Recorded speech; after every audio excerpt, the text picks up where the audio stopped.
Good morning. I am State Representative Jamie Green, and I am here talking about our resolution that we passed, where we are putting girls first and we are protecting our young girls in sports. We are going to have a few of the state representatives share their own personal testimony and their journey as athletes themselves or their children who are athletes as well. So first we're going to start off with Representative Alicia St. Germain. Thank you, everyone. This House bipartisan resolution that we passed yesterday was not anti-anything. It was pro-female athlete, just common sense. It was our voice to urge the Michigan High School Athletic Association to protect our girls for generations to come. Why should any girl give up her dream, her sports dream, to make room for a male competitor? Regardless of gender identity, males have significant performance advantages over females. It's just that simple. Yet female athletes are still being treated less favorably than male athletes at every turn. We should not dismiss our girls' opportunities. Placings, finals, podiums, prizes, and even financial rewards, nor their right to fair, safe, sex-separated sports experiences. As a former athlete and the mother of a state high school championship swimmer, I have firsthand experience with the sacrifices and dedication required to succeed. I was that mom that drove my daughter to the pool at 5 a.m. every day and then again at 5 p.m. So countless hours in the pool she practiced every day, all summer, all year. She's 5'2" tall. She still holds the 500 freestyle freshman swim record. She earned it. That was 10 years ago. The boys in that same event is 16 seconds faster than hers. It's unacceptable to compromise the hard-earned achievements of girl athletes, and as a legislator, along with my colleagues here today, I firmly believe that we are on the right side of history advocating for our girls' sports. As a mom who also sacrificed, I will not step aside and be okay with the Michigan High School Athletic Association allowing a boy to join the girls' swim team and potentially breaking my daughter's high school record. It's just wrong. It's common sense. This is the moment to stand up for what we believe in and fight for all of our daughters and our granddaughters. They have sports dreams, and that should be protected. I would challenge the Michigan High School Athletic Association to reconsider their stance, as I am confident that there are no girls' individual sports record that surpasses the boys' record. There's a reason when you go into a high school, some of the individual sports, tennis, cross country, swimming, you have girls' records and boys' records. There's a difference there. Let's protect our girls. Thank you. All right. Good morning, and thank you for being here to have us address this very important matter. I am a very tall female, and many people just assume that I played sports in high school. I didn't, but I have a daughter who did. I have a daughter who played basketball, volleyball. She was a cheerleader, and that was great for her to not have to worry about competing with men on her teams back then. That was 8 years ago. And it's crazy to think where we have come in just this short time. And additionally, I've got 3 sons. And as a mother, I would never allow my boys to play in girls' sports. It's a parent's job to protect their children. That's our right, that's our job, to keep them safe, to protect them from injury, harm, and it goes both ways for boys and girls. As Representative St. Germain said, there are boys' sports and girls' sports, and there's equal opportunity there for them to compete within each of those. So this is very important that the MHSAA does align with our federal guidelines that have come forth. And there's no reason for this. We must stand up, protect our kids, protect our girls and females that are playing in sports. So thank you very much for being here today and listening to us. Good morning. I'm State Representative Jennifer Wirtz, and as you can see, I'm dressed a little bit differently today, and I'll explain that as I speak today. 21 years ago and 1 month ago, I gave birth to a beautiful baby girl. As a sister who only had brothers, I was shocked and never imagined that I would have a daughter. That daughter went through various stages in her life. I tried to get her to play basketball. That was my sport. She hated it and chose cheerleading. She was even offered a college scholarship to be on the cheer team. Things didn't go as planned, however, and 2 years ago she transferred to Liberty University.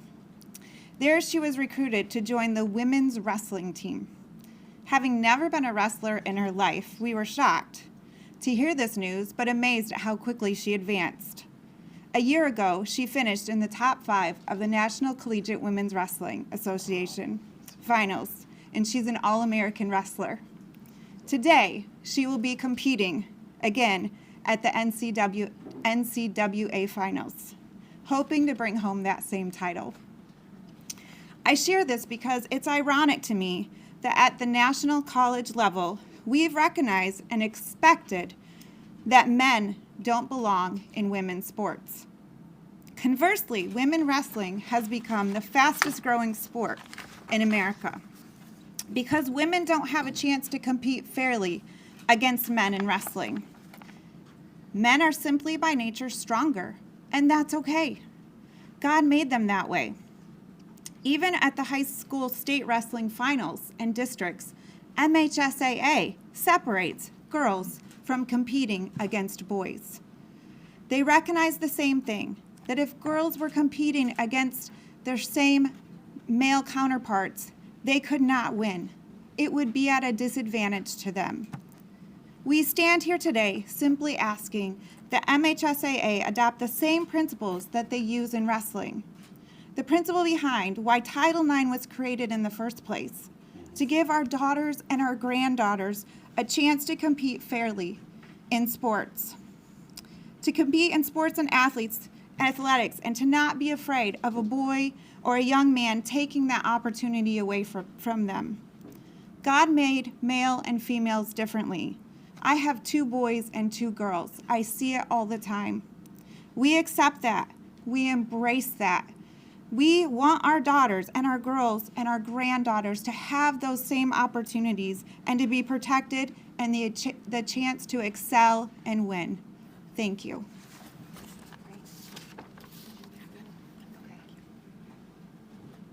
So you've heard their stories, you've heard their testimonies, and we're here because of us as women wanted to compete fair and safely. And we want our children and our grandchildren to have the same opportunities that we had, that actually our grandmothers and our mothers had to fight for that. They did not have that same opportunity. And so I'm of the generation that had that opportunity, and it is my duty to preserve that for the future. So we're ready to take questions if we have any today.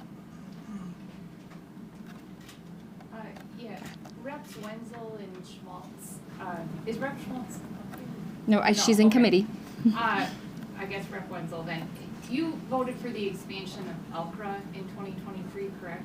Correct. Yes. And now the MHSAA is saying that is in part what's preventing them from making this decision. When you voted for it, did you feel like it would have prevented what you guys are asking for? No, absolutely not. When I voted for that, it was so people weren't discriminated against by who they love. Had nothing to do with men playing in women's sports in any way. Thank you. So, hi everyone, Lily Gwynny from Gongwer.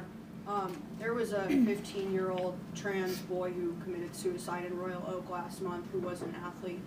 And though his parents have not released any of the information as to the circumstances of his suicide, we know from federal studies that have been done, as well as independent studies that have been done, that legislation, resolutions like these, and rhetoric like this often has a link to teen suicides among trans children.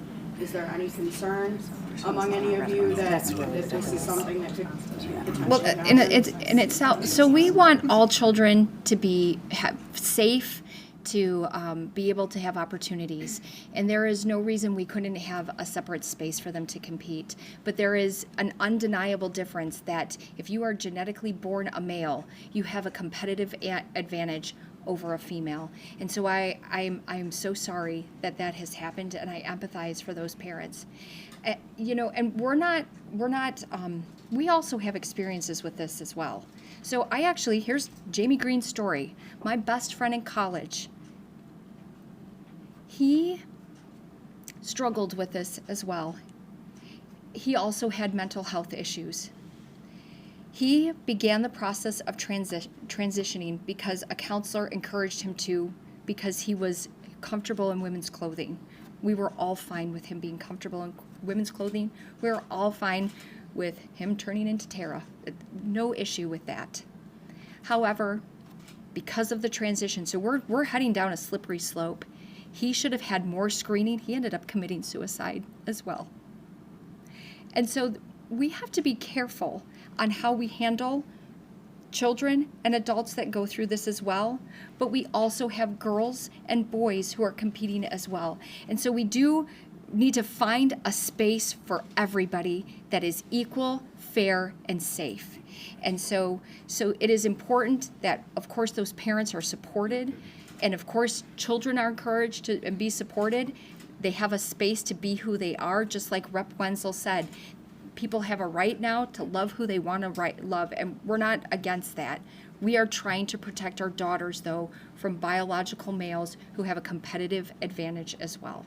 And so wouldn't it be wonderful if the MHSAA could figure out a space for transitioning children, girls and boys, to all play in?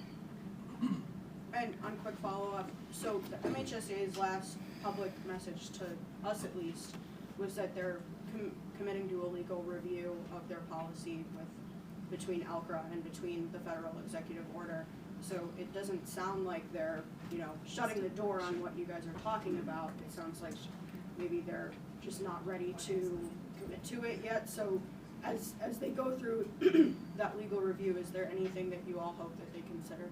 Well, we're also hoping that the schools address this locally as well, and that is part of this, is to encourage those high schools to talk to MHSAA, to have open conversations. So if you read the resolution, we're not condemning anybody. We want to lift girls and women up, and we want these organizations to solve these issues and also to come in compliance with what the federal government has asked of us to do. Next question. Next question.